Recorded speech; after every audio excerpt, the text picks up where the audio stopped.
cubrirnos. Entonces, lo primero que tenemos que hacer es erradicar ese mensaje, esa interpretación eurocéntrica.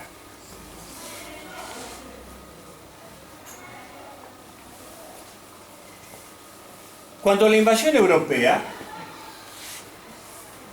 América tenía una multitud de procesos con distintos grados de complejidad, desde pueblos que eran recolectores, pescadores, cazadores, y que esa actividad los llevaba a trasladarse dentro de un mismo territorio, pero ir trasladándose buscando justamente la fuente de alimentación, hasta situaciones de altísimo desarrollo. Lo máximo que conocemos es el imperio incaico, los aztecas y previo a ello los mayas. Ahora, los europeos todo eso lo nivelaron con el nombre de indios. Todos indios. Fue nivelado, por supuesto que quien nivela, quien desarrolla esos prejuicios hacia otros, se está ubicando siempre arriba. Nunca el que discrimina se ubica abajo, se ubica desde arriba. Esa fue la visión. Y acá tenemos otro dibujito que yo creo que es interesante, bastante actual. No sé si está bien enfocado ahí. Se ve bien. Sí, se ve bien. Creo que estamos menos. Armas de destrucción masiva, al estilo Bush. ¿Cuáles son las consecuencias de esa ignorancia de todo lo que pasó antes de la llegada de Solís al Río de la Plata? Bueno, en primer lugar, los pueblos originarios son los desaparecidos de la historia oficial. Yo recuerdo una expresión de chico de mi santa madre, que jamás discriminó, pero una expresión de ella es: salen de la escuela como si fueran indios. Bueno, es una expresión hecha con las mejores de las intenciones, pero está mostrando ahí una concepción metida culturalmente, ¿no? Borrados entonces de la historia oficial. Ese hecho militar, político, económico de enorme trascendencia en la historia argentina, la conquista del desierto, hecha por Roca, pero previamente por Rosas. Bueno, de hecho que ya de por sí es una expresión equívoca. Primero no era desierto, ahí había un pueblo que vivía ahí. Además, si era un desierto, no se lo conquista, se lo ocupa. Conquista implica pelea militar para desplazar a uno y ocupar ese territorio. Es decir, los dos términos son totalmente erróneos, equivocados. Él reconoce que tenía dueño el territorio, si conquisto, Justamente, ya tiene dueño. Desconocer, decir que era un desierto, desconocer que había pueblos originarios ahí, eso legitima la ocupación que se hizo de ese territorio y la distribución de la tierra. Porque no fue la expansión de las fronteras de la patria, fue la expansión de los límites de los latifundios, en un reparto espantoso por las dimensiones con las que se hizo la ocupación de la tierra. Ahora, esto es grave para todos, es estar negando una parte integrante de nuestra cultura. Es un serio problema.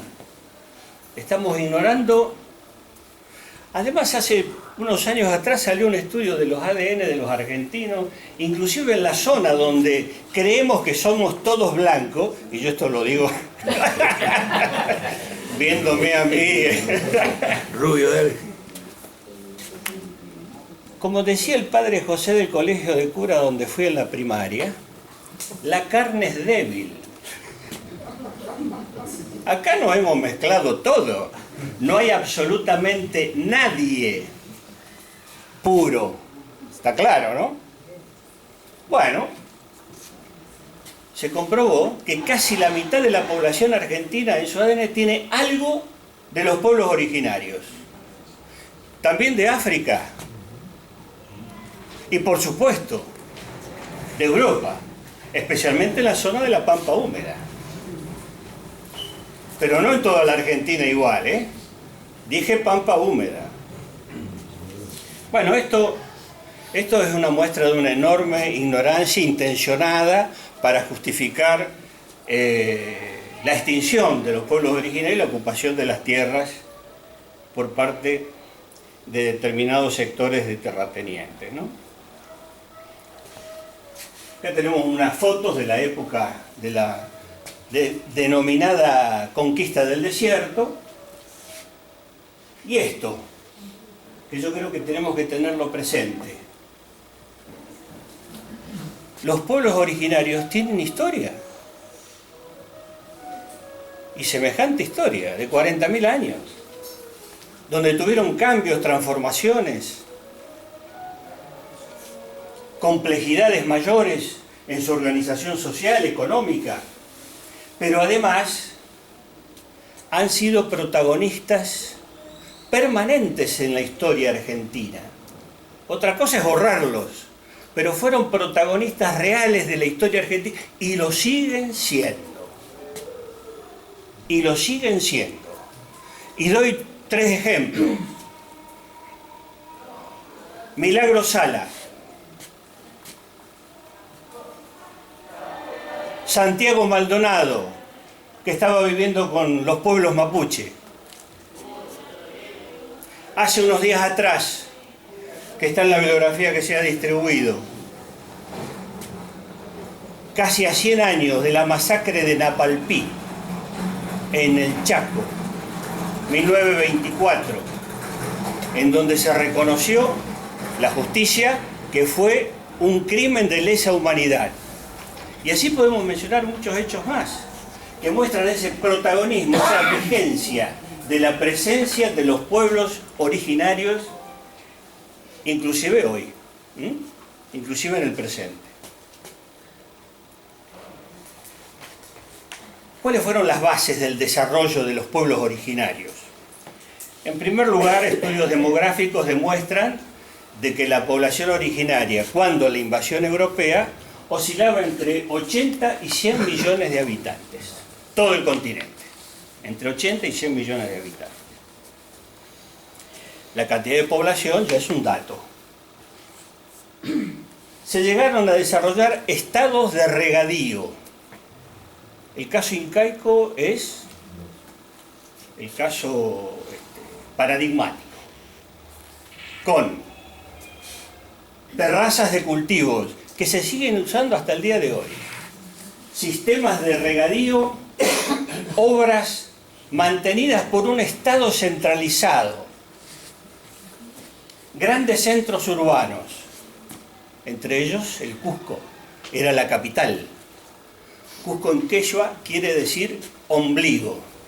Como todos los pueblos, en sus épocas de leyenda, le dan un origen místico y todos se consideran que fueron los primeros y que ahí empezó todo. Bueno, Cusco, ombligo, significaba eso. Ahí, decían ellos, empezó la historia del pueblo incaico. Construcciones monumentales. Inclusive algunas están en nuestro territorio actual, argentino, ¿no? Pero en las cercanías del Cusco, la fortaleza de Sacsayhuamán, construcciones que impactan al día de hoy por el tamaño de las piedras, la fortaleza de la construcción. la complejidad, la exquisitez en la elaboración, con un Estado despótico que se expandía sobre otros pueblos, venciéndolos y, por supuesto, aprovechando su fuerza de trabajo para la realización de todas estas obras, y con una sociedad que se iba estratificando muy rígidamente.